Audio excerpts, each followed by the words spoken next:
What's going on? What's going on, y'all? Y'all know who it is. You know what it is, man.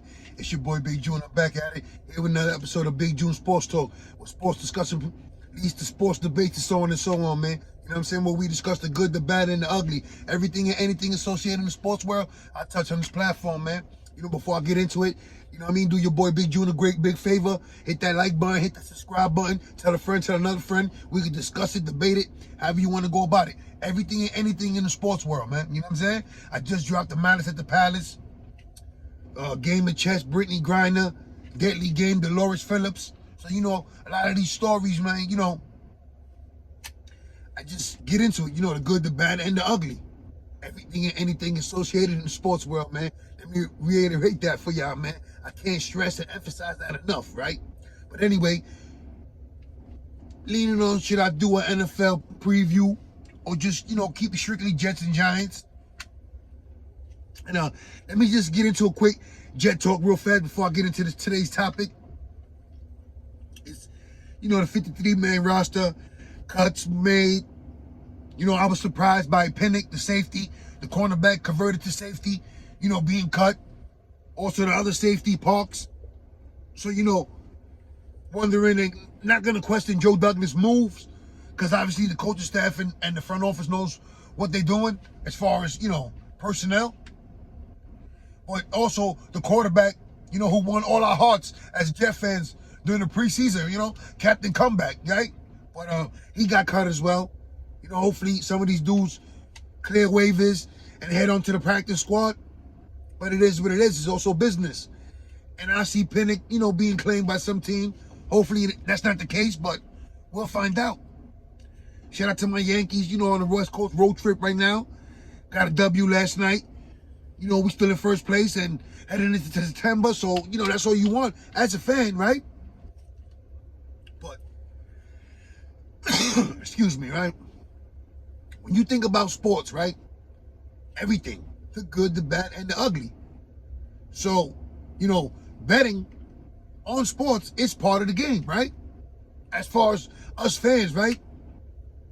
But I had an episode on the audio when I was the Smokers Lounge podcast, right? And I talked about a certain couple of ways, like the parlay and the overs and unders, money line, run line, and I'll get into that too, man. But, you know, as far as you being a fan and trying to capitalize off your favorite team or individually off your favorite player on an individual matchup, you know, that's also part of the game too, right? You win some, you lose some. There's a lot of losing involved, and I'm not trying to, you know, advocate for gambling. And if you never did it, stay away. It's addictive. But, you know, for all you guys that do know, you know, shout out to Bush in Brooklyn. Couple of spots out there, you know, it was like a high school reunion when the football season on Sundays and shit, you know what I mean? Oh shit, yo, what up? I ain't see you in a minute, man. What's good, man? Yo, who you got, man? Yo, you know, everybody's always trying to do homework and researching and shit like that. And that's also part of the game too, right? Like, you know, your boy Big Joe, when he does his episodes, I do my little research. I dig deep if I have to on certain topics, you know, and just take it there. So it just, as a bettor, you know, you're looking at all the stats, right? Now, let me give you an example real fast. Let's break it down right now. Let's use my Yankees as an example, right? Currently in Los Angeles facing the Angels, right? So let's say today's matchup, you have the Yankees, even though they're on the road, they're favorite. So on the side of the New York Yankees will be a minus, let's say 150, 180, right? So automatically, let me break that down real fast for you, right? The negative, anything a negative attached to a number as far as the team would normally be like they're the favorite. So if you like taking underdogs, you'll take the plus, which is Los Angeles, right? So another number you're going to see right next to it might be in parentheses, depending on how you're looking at it, right? It's over and under. And what I mean by over and under, I'm saying like it might be 9, 9.5, 10. Those are combined runs between both teams. So right there, you start looking and you start digging deep. Now, you know, like, you know, me, and, you know, I got to mention it, you know, shout out to my brother, rest in peace, little Macho, man. Out there, we miss you, we love you. You know, me and my brother, man, you know, we study. You know, we would send each other numbers. stats as far as pitches, what the team has done, how they on the road. Can the New York team, excel on the West Coast? Look at those matchups, stuff like that. You're trying to get a competitive advantage, right? So let me get back into that, right? So now you're looking at both teams. You look at last night's matchup. Now, just because it was a high-scoring affair or a low-scoring affair, a pitcher's duel, doesn't mean that that's going to reoccur again, right? So you look at the pitches. Now, one of the first things that I always do is look at the ERA, right? The ERA's earned runs per average, right? So now you look at the pitcher, you might go into his last 3-5 starts in detail and see what he's done against, certain matchups, certain lineups, right? Now, how does he fare on the road? How does he fare at home? Is he a good night pitcher? Is he a decent day pitcher? Things like that you got to take into consideration when you're ready to place a bet, right? So you're looking at both numbers, the 8, 9, just an example, right? So now you're thinking about it. Okay, boom. I'm going to take the Yankees with the over. Okay, so now you just put the Yankees with the over. Now, well, you could take it a step further and also take run line or super run line. When I say run line, it's basically like you're guaranteeing that the New York Yankees will win by at least 2 runs, which is really 1.5, but you need 2 runs to cover that spread, right? So with the super run line, it'll be 2.5. So you're guaranteeing that the New York Yankees will win by 3 runs, and they'll cover the over, which is 8, 9, for example, right? Those are all things that you took into consideration, right? So now, if you want to do the individual as far as baseball, you look at who's pitching. You can also go with the strikeouts. So again, you go back into his last couple of starts. You see what he's done on the road. Now, is it a divisional matchup? Because if it's the divisional matchup, you have to take that into consideration, knowing that this pitcher possibly has like 5 to 6 starts, if healthy, during the duration of the season against that certain team. So you look at the numbers. How does he fare at home, on the road? And from there you'll make the decision and you'll feel comfortable moving forward, right? So now it's not like if it's a Jacob deGrom. So you're looking at it from an individual standpoint, right? Automatically his strikeouts will be high. So let's say, hypothetically speaking, Jacob deGrom, 8.5. Let's say, let me give you a good matchup. We might see it in a couple of days. For y'all Mets fans, shout out to the Mets and shout out to the Dodgers. It could possibly see Jacob deGrom against that Dodger lineup. You as a fan, as a Met fan, just as a fan who likes to bet, will you feel comfortable taking the over on Jacob deGrom against that Los Angeles Dodger lineup? Mookie Betts, Freddie Freeman, Turner, the list goes on. Phenomenal lineup. But we all know what Jacob deGrom brings to that mound. Once he toes that rubber on that mound, it's business. So do you feel comfortable taking the over on the strikeouts? Hypothetically speaking, again, 8.5.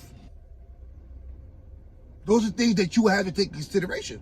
So if you're feeling comfortable with Jacob deGrom against the Dodgers, possibly as an underdog, or could you take money line and guarantee that the Mets will win that game? Or would you take the under? Because let's say, give or take, the Dodgers may have Clayton Kershaw on the mound. So now it could possibly be a pitcher's duel. The over and under might be 7.5, might be 8 combined between the Dodgers and the Mets. Would you feel comfortable taking the Mets with the under, knowing that deGrom is on the mound, while also taking deGrom individually over on the strikeouts? Those are things that, you're looking for an advantage, a competitive edge, right? So now football is upon us. Teams are making their final cuts. September 11th, opening weekend, right? Obviously, the champs headed off on Thursday. And that's a good one, by the way. What is it, the Rams and Bills? Something like that. So that's a good one. Shout out to the Rams. Shout out to the Bills. And for a fan, you're looking at it, right? Now, you could do it a whole different ways.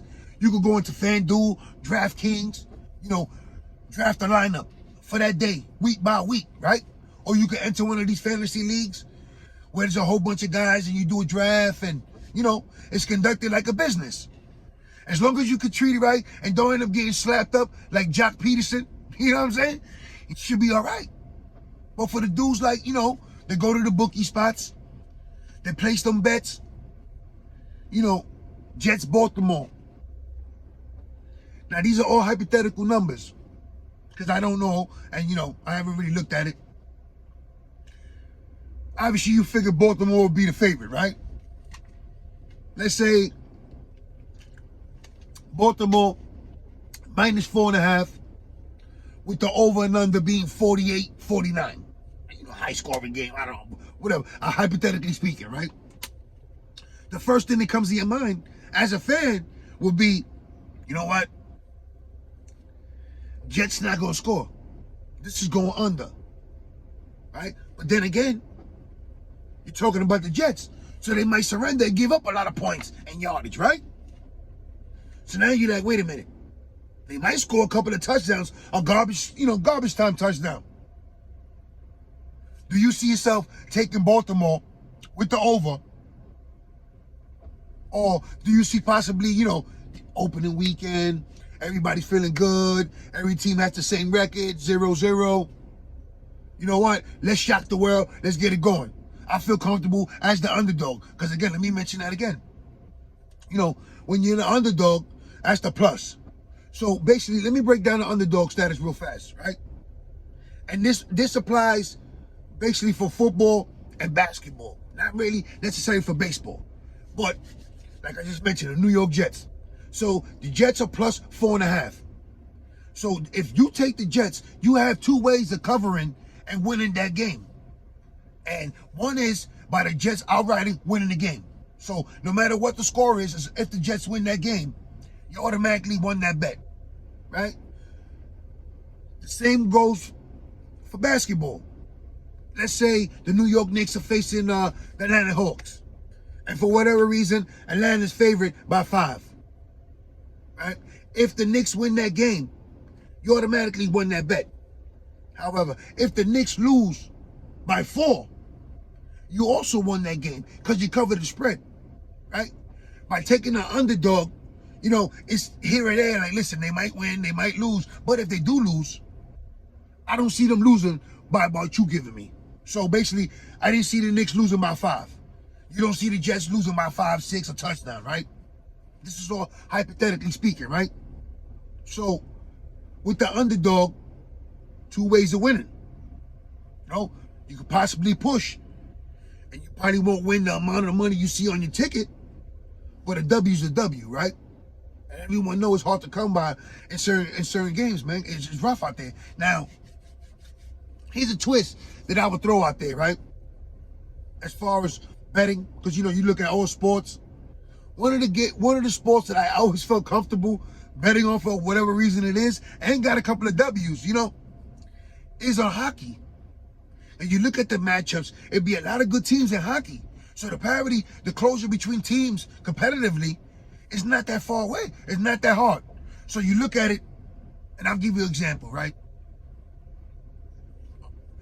The Eastern Conference Championship was between Tampa Bay and the Rangers, right? So obviously the Rangers were looking to stun the world. So obviously they're playing the underdog role. So I would take the Rangers with the goal and a half. The goal and a half is almost like football with the 4.5, with the Knicks getting the 5, underdog status with the plus sign, right? So basically, I'm saying that the Rangers might win, and if they win, you win that matchup. But if they lose, it's going to be a close scoring game. It's not going to be a blowout. So now here's one of the perks of playing and betting on hockey if you do love the underdog role, right?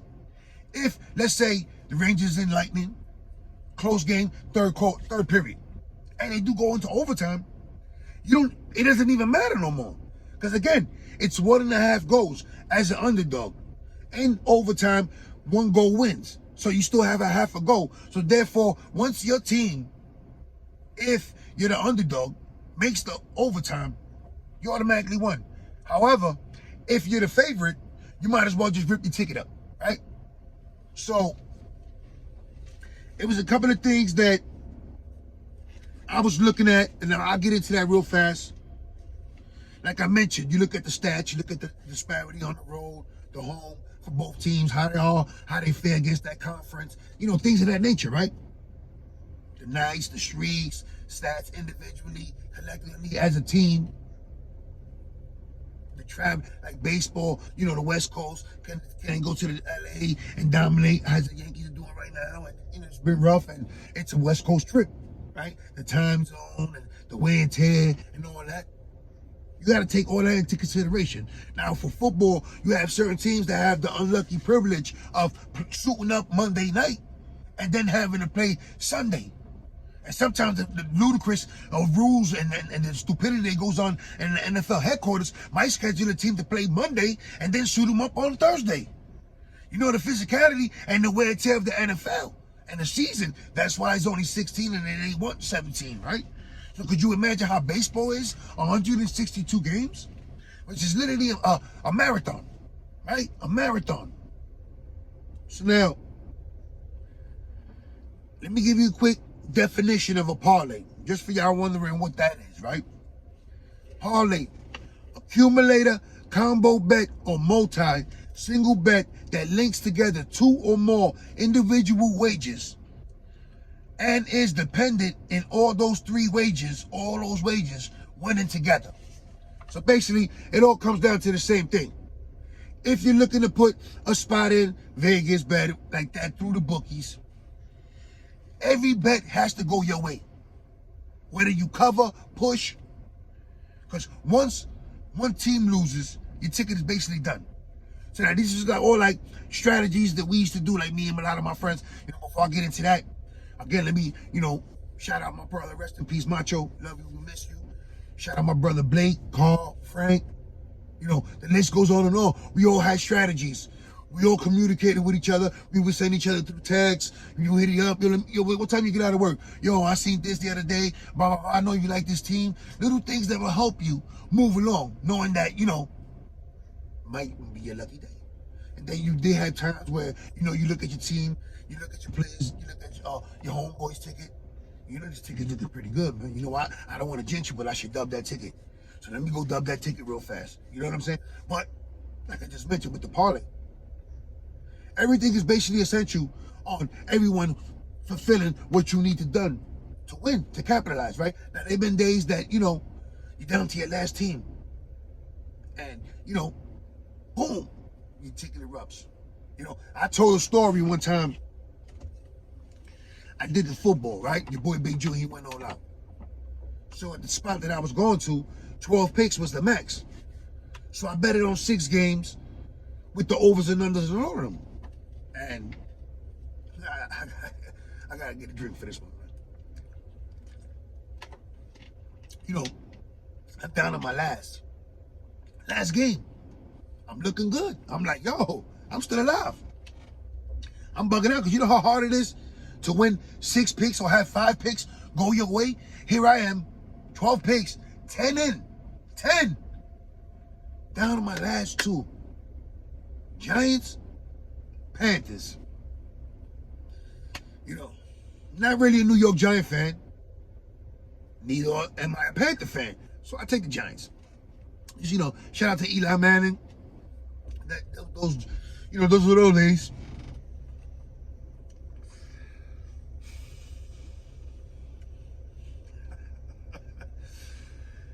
Yeah, let me get back to it, man. Like I said, Giants, Panthers. I take the Giants with the over. Right? Giants are giving them the business. I'm like, wow. I'm sitting pretty. I'm feeling good. Like I said, 10 games in, down to my last 2. Down to my last 2. I'm like, yeah, I'm looking good. Feeling good. Oh, I didn't mention. My ticket was worth $14,000. Was it 14,400 and something? Close to 14 and a half. Third quarter, Giants scoring, but the Panthers are not really scoring. So, I'm feeling good. The Giants are covering 1 because they're blowing them out. So, I took them as they were the favorite that day to cover the spread, blowing them on that. But the over and under, now I'm starting to sweat that out. Once I realized the over and under on that game, now I'm really sweating it out. End of the third quarter, boom. I'm by the TV. Like, don't talk to me. Leave me the fuck alone. You know what I'm saying? I'm like, yo. Make a long story short, obviously your boy Big June, he ain't win that game. But I would never forget that one. When Eli Manning took that knee, I think the only reason why I didn't destroy that wall that was right there in front of me was because I was in my friend's house. And I'm not even gonna hold y'all. A tear came down my eye out of frustration. You know what I'm saying? I can laugh about it, and that's an angry laugh. If you really thought you really peeping the game, I ain't even gonna lie, sugarcoat that. But it is what it is. That's part of the game. You know, and for some of you dudes that actually want to bet the house, bet the farm, bet the stars, moon, everything involved that you have in your possession, think about that before you actually do that. You know what I'm saying? Because this is the whole different ball game. And again, you know, strategizing, reports, all type of shit doesn't guarantee you to get a W. You know, there's a lot of more losing than winning when it comes to gambling. And again, I'm not advocating for it. But in certain states, it is legal. They do it through FanDuel, DraftKings. You know, it's like playing lotto. It is what it is. But do it responsibly, right? That's all we can ask for, man. As far as the overs and unders, I gave you a little bit of that. I'm going to do a part 2 to that. And, you know, I wanted to have an episode with my brother, but he ain't no more. Love you. We miss you, macho, again. You know what I'm saying? It is what it is, man. All my family and friends out there in New York, man. Stay safe, stay sharp, stay blessed, stay alert. Some war going on outside, man. Don't want to stay from, man. You know, it's looking like Gotham City out there, man. Praying for everyone out there, man. Stay safe, stay alert. All my family out there locked up in the war zones, man. Y'all know, man. I'm praying for y'all as well, man. Listen, man. Y'all be home soon. Do y'all thing. Don't let the time do it, y'all, man. I'm out of here. One.